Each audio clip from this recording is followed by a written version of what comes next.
For my emerging technology, I decided to discuss virtual realities.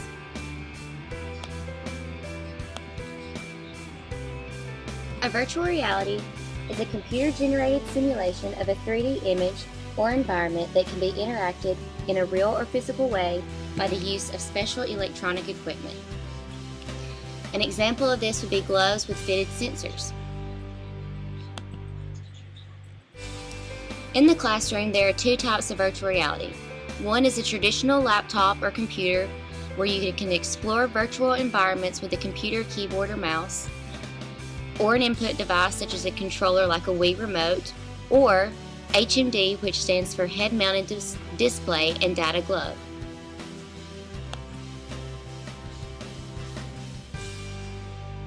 David Baszucki said, "A good VR experience can make the user believe that they are actually in the simulation."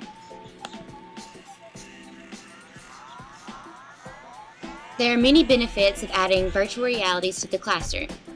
A few include immersive experience, which means there are no distractions, immediate engagement, which is great for limited attention spans, the understanding of complex subjects, theories, and concepts, and it's a very active experience rather than passive. And the most important is that it benefits all learning styles, including visual.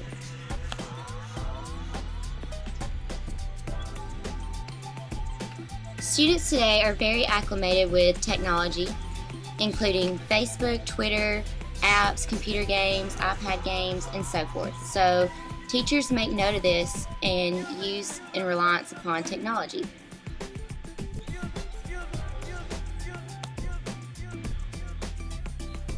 When you look at it as a part of learning, there are two types: blended learning and the hybrid approach.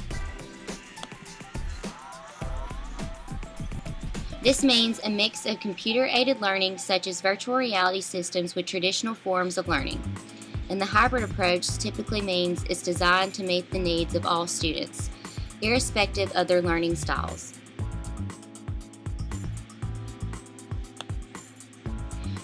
These are some great examples of how you can use VR in the classroom.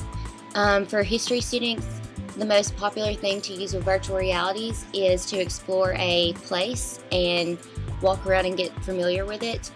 And here are some other games and places that you can view, and later I will discuss Minecraft EDU in more detail.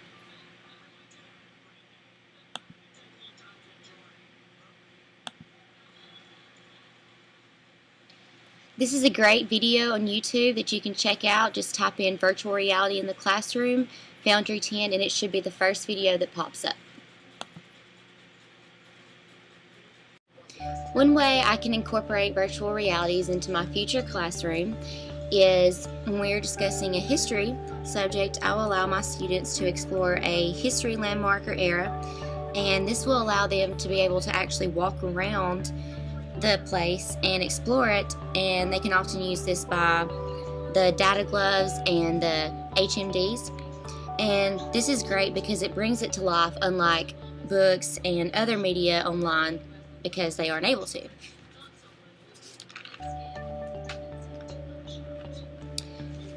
Types of educational games with potential are SimCity and Math Blaster. Those are great to check out. And the most common that we see today are word processors, web, and spreadsheets. Now let's talk about Minecraft EDU. That is a very popular game that kids are playing today at home, and this is a way that we can bring something from the living room into the classroom. Okay, I wanted to show y'all the link for Minecraft EDU. It's education.minecraft.net/minecraftedu/. And once you get to the website, you can see transition resources, Minecraft EDU Wiki, the World Library, frequently asked questions, and you can sign up for updates. And here's where to get started. And I will click on that.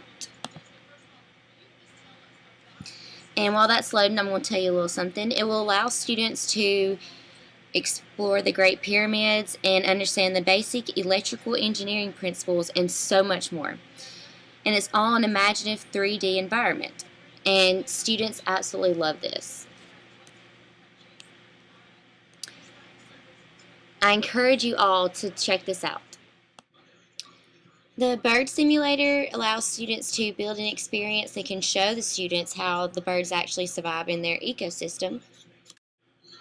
Work at Pizza Place is a fun game that will show students how complex it is to actually manage a restaurant.